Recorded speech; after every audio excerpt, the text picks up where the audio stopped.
Ladies and gentlemen, authenticity over aesthetics is not just a nice phrase. It's a recalibration of how we define value in ourselves and in others. It's the understanding that beauty begins where performance ends. In a world obsessed with filters, edits, and carefully curated identities, authenticity becomes a quiet rebellion against the superficial. Most people spend their lives trying to become what they think others want them to be. They modify their words to fit in, their looks to stand out, and their choices to impress. And yet, in all that effort, they lose the one thing that actually draws people in, their real self. When someone is authentic, you feel it instantly. There's a sense of calm in their presence, not because they're perfect, but because they're not trying to be. They don't need applause to feel worthy or attention to feel alive. They bring the same energy to the quiet moments as they do to the loud ones. Authenticity is not about being brutally honest or airing every thought. It's about being aligned. What you say, what you do, and who you are behind closed doors, they all match. This alignment is rare, and because it's rare, it's magnetic. Attractive people aren't necessarily the best dressed or the most symmetrical. They're the ones who are comfortable in their skin. They speak with conviction, they laugh without calculating how they look, and they move through life with a kind of self-ownership that doesn't need validation. When someone shows up without pretending, they create space for others to do the same. They make vulnerability safe. They don't lead with perfection, they lead with presence. That's what makes them powerful, and it's what makes them unforgettable. The problem with focusing too much on aesthetics is that it always demands more. One day it's your clothes, the next it's your body, your home, your car. It becomes a race with no finish line. Authenticity, on the other hand, is free. It costs nothing to be real, but it saves you from everything that isn't. People often confuse fitting in with belonging. Aesthetic appeal might help you fit in, but only authenticity can make you feel like you belong, because you can't truly belong anywhere until you belong to yourself. Authenticity doesn't scream for attention. It earns respect through consistency. It's the quiet way someone listens without performing interest. It's the way they admit when they're wrong. It's how they don't shrink or exaggerate their story to win people over. Being real in a world that teaches you to perform is an act of courage. It means standing tall when it's easier to blend in. It means trusting that who you are at your core is already enough without needing to impress or improve for others' approval. There's a peace that lives in people who've chosen authenticity over aesthetics. You see it in their eyes. You hear it in their voice. It's not polished, but it's deeply human, and people remember how it made them feel. The most attractive person in the room isn't always the most styled or the most visible. It's often the one whose presence is rooted in something real, someone who didn't trade their identity for acceptance, someone who reminds others that it's okay to just be. Confidence without arrogance is a quiet force that draws people in without demanding attention. It doesn't compete, it doesn't compare, and it never needs to prove its worth. It simply is, grounded in a deep sense of self that doesn't rely on the validation of others. While arrogance inflates the ego, confidence strengthens identity. Arrogance masks insecurity with noise. Confidence speaks through calm. You can feel it in someone's tone, their posture, their eye contact. It's unforced and unshaken, even in silence. A confident person doesn't enter a room to be the most important person there. They enter to be fully themselves. They're not trying to impress, they're trying to connect. And that subtle shift in intention changes the entire energy they bring with them. Confidence shows up in humility. It doesn't need to dominate the conversation or take credit for everything. It invites others in, it listens, it learns, and it recognizes value in people without feeling threatened. That makes it both powerful and approachable. Arrogance often confuses volume with strength. It's loud because it's fragile. It's aggressive because it's afraid. Confidence, by contrast, is gentle and firm. It stands tall without needing to be seen, and speaks with authority without needing to shout. When you're truly confident, you don't have to perform. You don't have to wear a mask or curate your every move. You trust yourself enough to be transparent, to be imperfect, to admit what you don't know. That vulnerability only deepens. Confidence doesn't shrink in the presence of greatness. It celebrates it. It doesn't get smaller when someone else shines. It grows stronger because it knows someone else's brilliance doesn't dim its own. That abundance mindset is what makes confident people feel safe to be around. In relationships, confidence builds security. It doesn't play games, it doesn't manipulate, it communicates clearly, respects boundaries, and honors its own needs without making others feel small. That kind of presence becomes magnetic without even trying. At work, confidence creates calm. When things go wrong, it stays composed. It doesn't rush to blame or scramble to protect its image. It focuses on solutions. It leads without needing a title and inspires trust without demanding loyalty. The root of this kind of confidence is internal validation. It's built from values, not image. It comes from knowing your worth even when no one is clapping, from honoring your truth even when it's inconvenient, and from standing alone when it would be easier to follow the crowd. Confident people take feedback without defensiveness. They don't need to be perfect because their identity isn't built on performance. They learn, they adapt, they grow, and in doing so, they create space for others to do the same without fear. When you meet someone with real confidence, you remember how steady they felt. You remember the way they didn't flinch when challenged, the way they didn't compete to be seen, and the way they made you feel seen without ever needing to talk about themselves. Presence is a superpower because it's the rarest form of human connection in a distracted world. Most people aren't really there when they're with you. They're scrolling, thinking ahead, multitasking their way through moments that deserve their full attention. But presence, true, grounded, intentional presence, creates magic. When someone gives you their full attention, it feels like time slows down. You feel seen, heard, and valued in a way that no compliment or gift can replicate. Presence doesn't require words. It communicates care, interest, and respect without saying anything.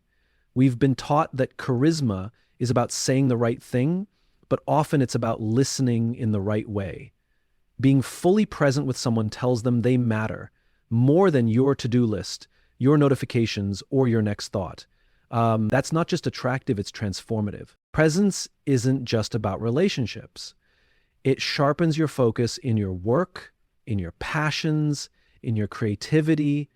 When you're present with what you're doing, you move from average to excellence. You notice details others miss. You go deeper.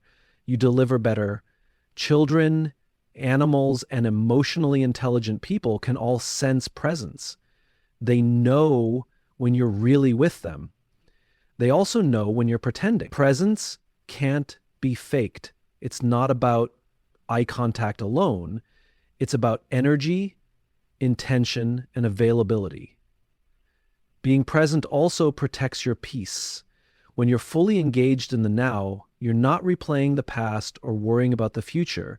You're grounded, you're stable, you're aligned with what matters.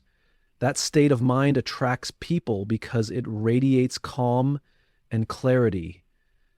You don't need to dominate a conversation to be powerful. just being fully there, asking meaningful questions, letting others feel heard. That's what makes you unforgettable. Presence is quiet, but its impact echoes long after you've left. We underestimate how much our energy speaks before our words do. A present person enters a room and changes its tone without needing attention. Their calm invites openness. Their stillness invites truth. Their focus builds trust. In a world where everyone is trying to be interesting, presence is what makes you interested, and being truly interested without an agenda is what makes you irresistible. Kindness that doesn't need credit never keeps score. It doesn't count favors. It doesn't operate with a ledger of who owes what. It flows freely because it's not based on strategy, it's based on soul. That's why it feels different when you receive it. There's a deep integrity in this kind of kindness. It aligns with a person's values, not their image. It doesn't shift based on who's watching or how much it benefits them. It's consistent, honest, and unwavering, even when it's inconvenient. Silent kindness teaches others how to treat people. It leads by example without ever raising its voice. It reminds people that love doesn't have to be loud to be powerful, that good doesn't have to be public to be real. When someone moves through life offering quiet care, they leave behind something unforgettable. Not their name, not their resume, not their curated image, but the way they made others feel seen without being seen themselves. Listening like you care is one of the most underrated forms of connection. It's not about nodding at the right time or waiting for your turn to speak. It's about offering your full presence to someone else's words. In a world where most people are half listening while thinking of what to say next, genuine listening stands out. When someone feels truly heard, something shifts in them. Their walls come down. Their words flow easier. They begin to trust not just you, but the space you've created. That's the quiet power of listening like you care, not to respond, but to understand. The people who listen with intention are the ones who leave a lasting impression, not because they said the right things, but because they made others feel safe to say the hard things. And that feeling of safety is one of the most attractive things a person can offer listening. Like you care doesn't mean you fix or rescue. It means you witness. It means you say, I hear you, in a way that doesn't need words. It means you show someone they're not invisible, that their voice has weight, that their experience matters. You can feel when someone's listening from the heart instead of from habit. Their eyes stay with you. Their posture leans in. Their energy doesn't rush. They're not checking a mental box. They're showing up for you in a way that feels rare and real. This kind of listening deepens every kind of relationship. In love, it builds emotional intimacy. In friendship, it nurtures trust. In leadership, it fosters loyalty. In everyday interactions, it reminds people that humanity still exists in small, powerful ways. Listening like you care also transforms you. It makes you more patient, more empathetic, more emotionally intelligent. You start to notice things others miss. You start to care more deeply because you've seen how much it means when someone finally feels heard. There's no such thing as passive listening when you care. It takes effort. It takes practice. It takes choosing connection over convenience, attention over assumptions, humility over the urge to interrupt. But what it gives back is worth more than what it costs. Suppressing emotion builds pressure. It stores the anger, sadness, fear, and frustration in a hidden place that always finds a way to resurface, often in ways that are unhealthy and unpredictable. Emotional discipline allows expression without explosion, release without regret. There's power in being able to pause. That pause is where emotional discipline lives. It's in the space between what you feel and what you do next.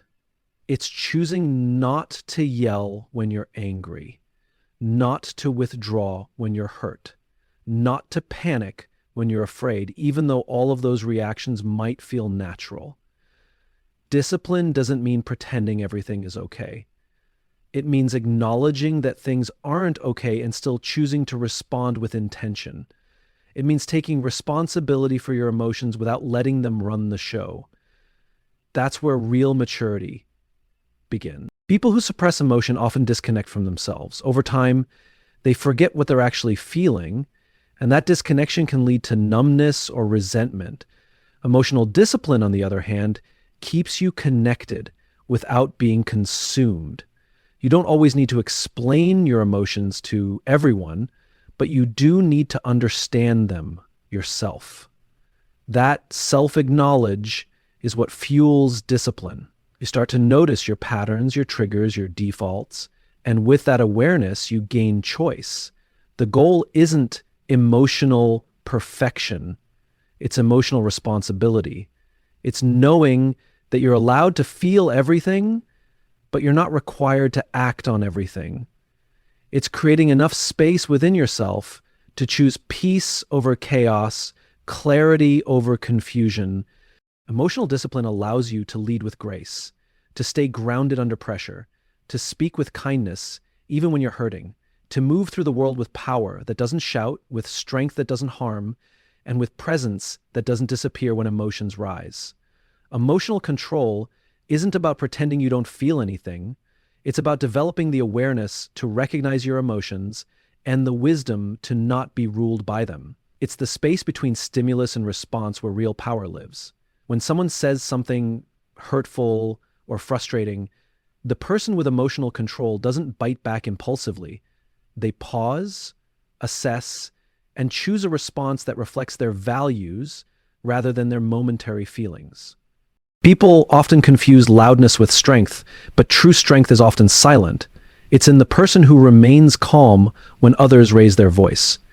It's in the steady tone that diffuses tension rather than escalates it.